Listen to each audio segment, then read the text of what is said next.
All right, you ready to get started? Yes. And you got the problems in front of you? Yes. Okay, good. Well, let me take a look.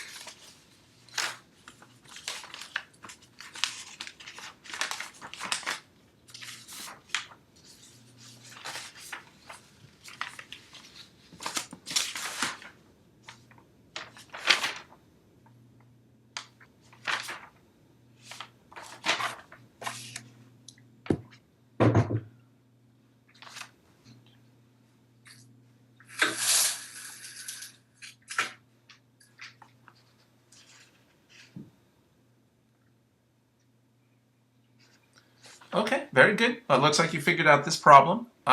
You got the correct answer here. It looks like you had a good organized approach to working that out. How did you know this was circular? Because it didn't react with Dansyl chloride. Because the intact peptide didn't react with Dansyl chloride. That's right. Um, why did it react with Dansyl chloride after treating it with trypsin? Because the trypsin was able to make it into a linear peptide chain. Yeah, when the trypsin cuts it into fragments, and the fragments are linear. Okay, good. Very good. So I'll take a look at number 2.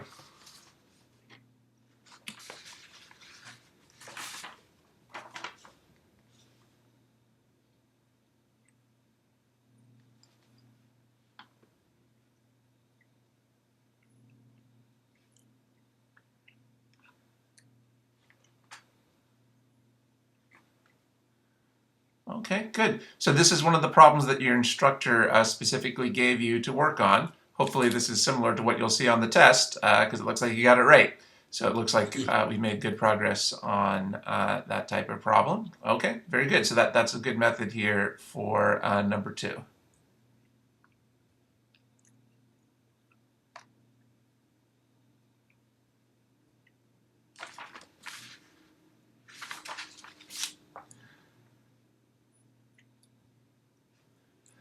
Let's make one comment about what you wrote down here, though. So for question 2, go ahead and refresh your memory for question 2. Were Dansyl chloride and trypsin applied in the same procedure or in separate procedures? Separate. So the way you have this written doesn't quite make sense because you're making it seem like these products came from using Dansyl chloride and trypsin.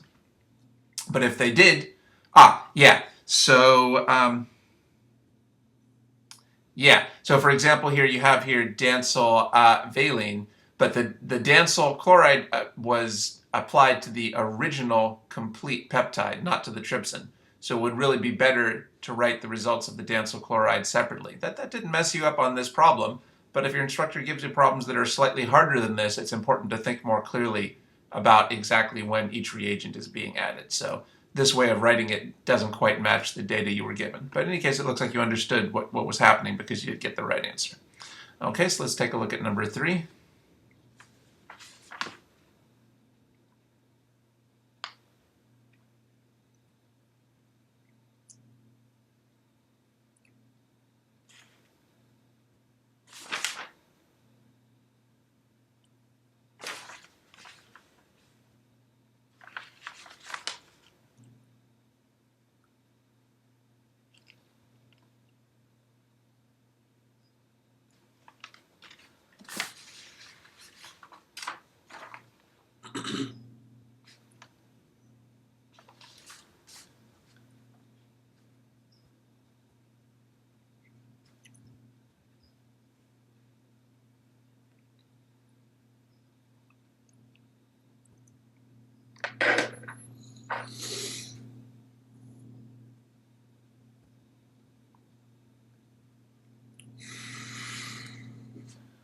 Okay, these look like the correct answers as well, so that's good. I think the key thing, you could figure out most of this structure, I think, just from the chymotrypsin. Let's see. Except for maybe the order of the arginine and the proline. And that order came from using the trypsin, because we know arginine has to come after proline when you're using trypsin because it cleaves after the arginine. Now, what were you assuming was your amino to carboxy direction here, clockwise or counterclockwise? Clockwise. You really should write that down because otherwise it's hard to tell. When you write a linear peptide, you don't have to label what that amino to carboxy direction is because there's a convention. The convention is that amino to carboxy is left to right. But we haven't learned any conventions for circles. So since we're not using a convention for circles, we have to write down what our amino to carboxy direction is, like we did during the tutoring. So that would be a better approach here. On question 3, it's correct to say that you're adding the chymotrypsin and the dansyl chloride simultaneously. So here this would be correct. That's why the dansyl chloride was attached to both of these fragments here. So this, I was saying that this notation for the previous problem wasn't really correct, but this notation is correct. Okay, well, that was another problem your instructor gave you, so hopefully he'll give you some problems that are similar to that on the test, since we spent a while working on that. So that's good progress. I think you said that when you were first looking at these types of problems, you weren't really quite sure what the method was, so I think we made some good progress on attacking those. And it's good that you took the time to do those before today's session. That way we don't have to spend time on them today. Okay, very good. So like I say, I think that's good progress on those protein sequencing problems. Remember that if you see problems like this on your real test, take your time, go slowly, and double check yourself, because it's really easy to make a careless mistake, just like miscopying amino acids somewhere along the way, and if you make, or making a wrong deduction, and if you make one little careless mistake, that can mess up all your work. So it's important to, like I say, double check yourself during the test. But I think we made good progress on that.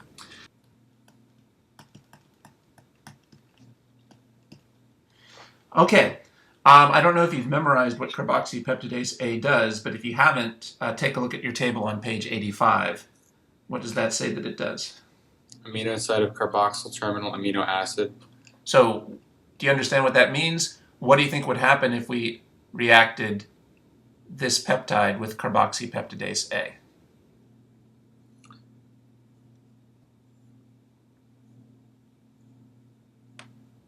It would cut the link, or cut the peptide bond between the carboxy group and the amino acid group, or the nitrogen and the carboxy group.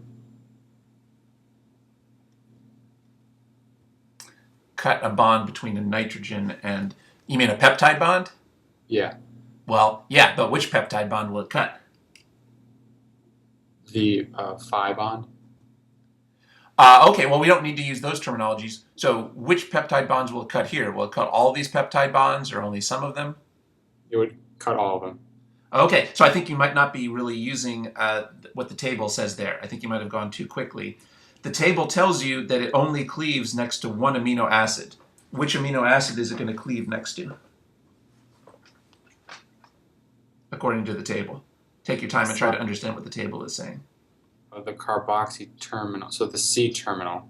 Yes. So which amino acid is at the carboxy terminal here? The serine. Is it going to cleave before the serine or after the serine? Before. How does the table tell you that? It says it's the amino side. So right. Although on the other hand, how could it cleave after? There's nothing to cleave afterwards anyway. So that seems kind of redundant. There's only one side here. So what this would do is cleave this bond, and you would get this.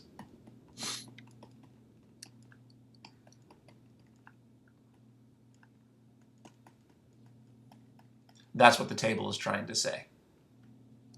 That if you use carboxypeptidase A, you'll get these two fragments.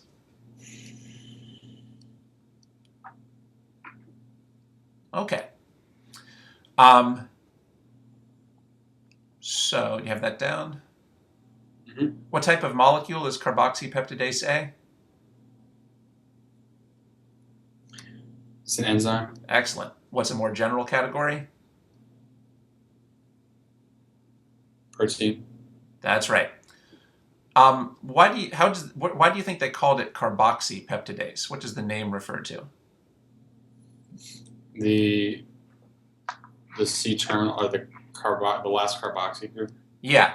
So it refers to the fact that it cuts at the carboxy end. I'm just pointing that out because that might make it a little easier to remember what this does. Did you ever find out from your instructor which enzymes you need to have memorized? No, she never got back to me. Huh. Oh, so you sent her an email and she didn't respond? Yeah. That's kind of lame. All right. Well, I don't know what to do because, like I said, there's lots of stuff in that table. It would be a pain to memorize the whole thing. Well, you should maybe memorize the ones that were in the problem set that she gave you, and maybe carboxypeptidase too, since you heard that would be on the test. Okay. So anyway, that might make it easier to remember it. It cleaves at the carboxy end. Okay. I think maybe the A means it cleaves on the amino side. So that might help a little bit. On the other hand, did you notice from the table there's a few amino acids that the carboxypeptidase would not cleave next to? Which ones would it not cleave next to? The ones of arginine, lysine, and proline. That's right. I don't know if you'd be tested on that, but.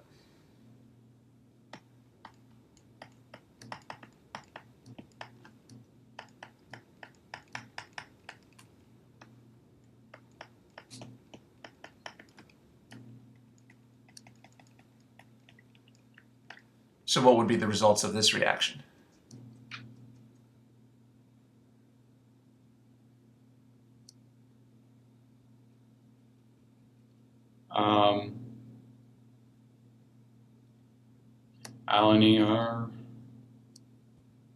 Alanine, glycine, proline, serine, free threonine.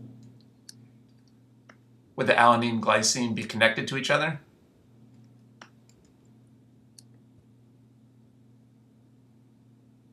Yes. Until we do hydrolysis anyway. If we do hydrolysis, those will break, but the carboxypeptidase doesn't cleave those bonds. So is this what you meant? Yes. Okay. No. Oh, yeah. No? Is this wrong or right? That's right. Okay. I just thought that threonine was connected for a second. Okay.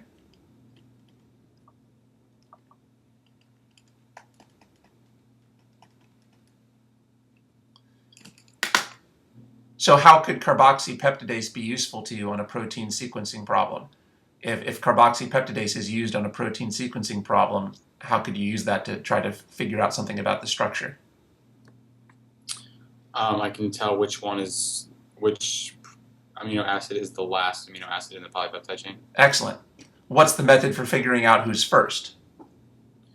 Dansyl chloride. That's right. And what's a good method for figuring out who's last? Carboxypeptidase A. Okay, good. So that didn't show up in the problems that you saw, but maybe your instructor might put that on one of the problems on the test.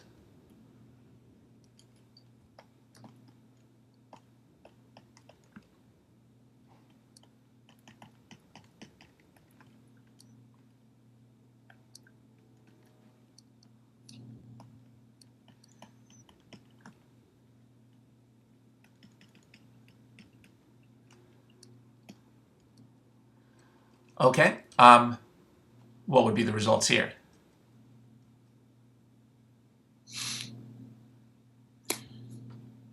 No reaction. But wait, I thought we said that carboxypeptidase cleaves off the last amino acid. Why did you say no reaction? Because there's an exception to arginine, lysine, and proline. That's right, from the table. I don't know if you would be tested on that, but anyway, that was in the table. So that's what that part of the table meant. So this would be no reaction. Okay, good. Well, if your instructor hasn't gotten back to you, have you memorized what the enzymes have done? Have you memorized, say, where does trypsin cleave? Trypsin cleaves after arginine and lysine. Why are those in the same group? How are they easy to remember? They're positively charged. That's right. And what does chymotrypsin do? Chymotrypsin cuts after the aromatics. Excellent. Which is who? Which is phenylalanine, tryptophan, and tyrosine. So these are the ones that maybe seem the most likely to come up on the exam. I don't know which other ones you would be expected to know. By the way, remember, just to warn you again, I think I warned you yesterday that the table in your book gives a longer list for chymotrypsin. Yes. But that's not what I think your instructor is just going to use this short list. So you want to make sure that you don't use the list of, you don't want to use table 5.3 for chymotrypsin. Don't use table 5.3, just use this list here that's in the problem set.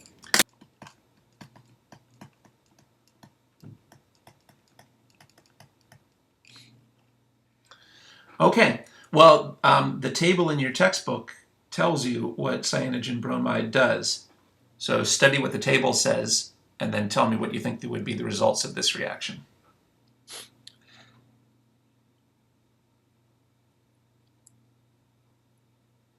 So it'll just cut after methionine. So you would have a separation between methionine and glycine, methionine and threonine. So what would be the products? Glycine dash alanine dash serine dash methionine. And then glycine dash methionine, and then threonine dash leucine.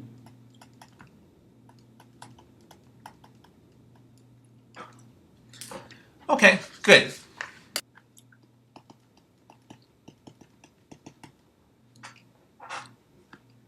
Okay. And then what would you get then if you did hydrolysis? What would you get if you then separated the fragments and did hydrolysis on them separately?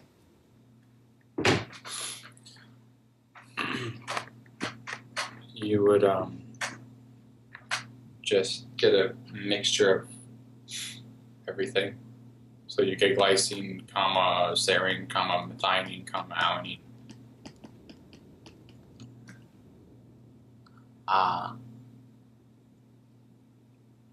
You get also comma, glycine, comma, methionine, comma, leucine. I mean like this? Yes.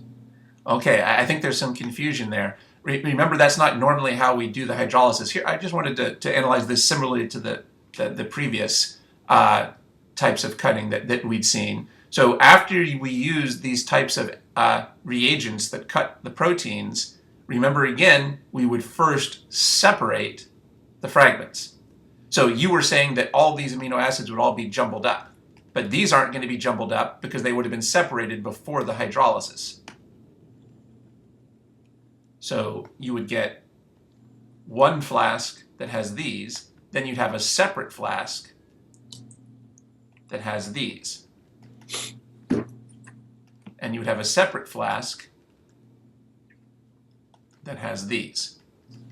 This is just the same idea that we saw with trypsin and chymotrypsin. Remember that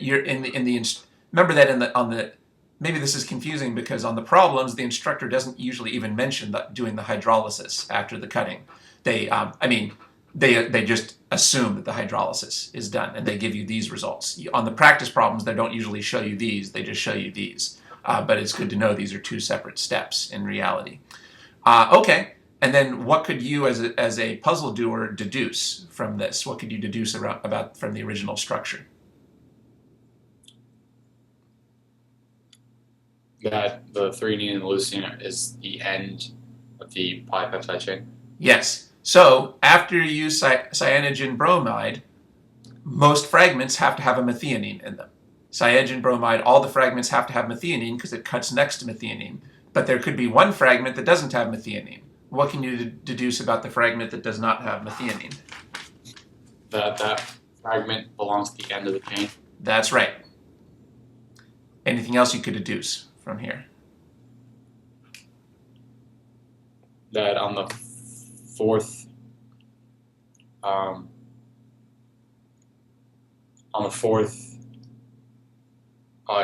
the fourth peptide is a methionine and the sixth peptide is a methionine also.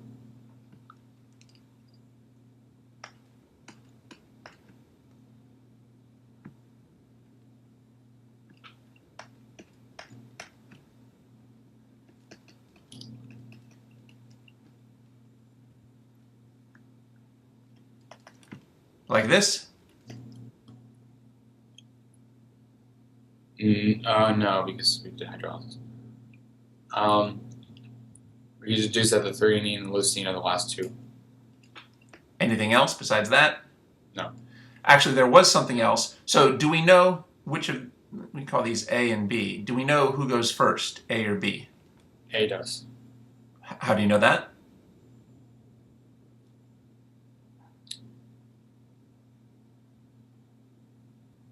I wouldn't, actually. Yeah, of course, you know it does because I told you what protein we started with. But remember, if you were doing the problem, all you would see is this. You wouldn't know where it came from. So would we know just from looking at this who was first, A or B? No. However, we do know that in this fragment, who's last? Methionine. That we do know.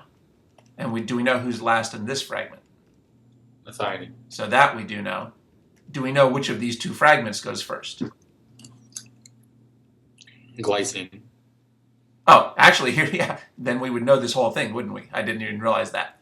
Yes, good. Now, do we know which of these two pieces goes first, on the left or the right, A or B?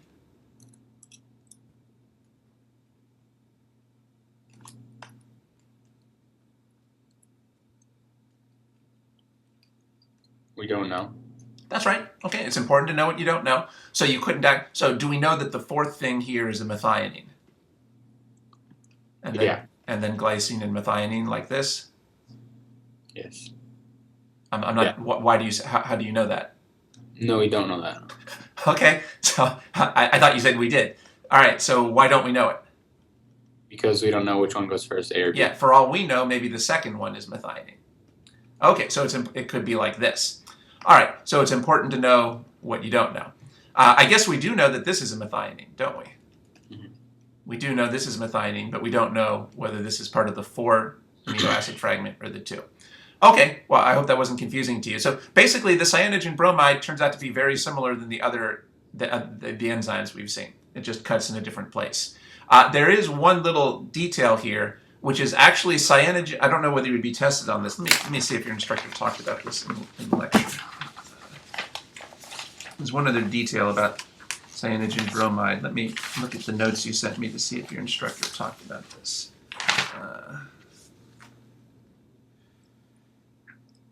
Cyanogen bromide cuts after methionine.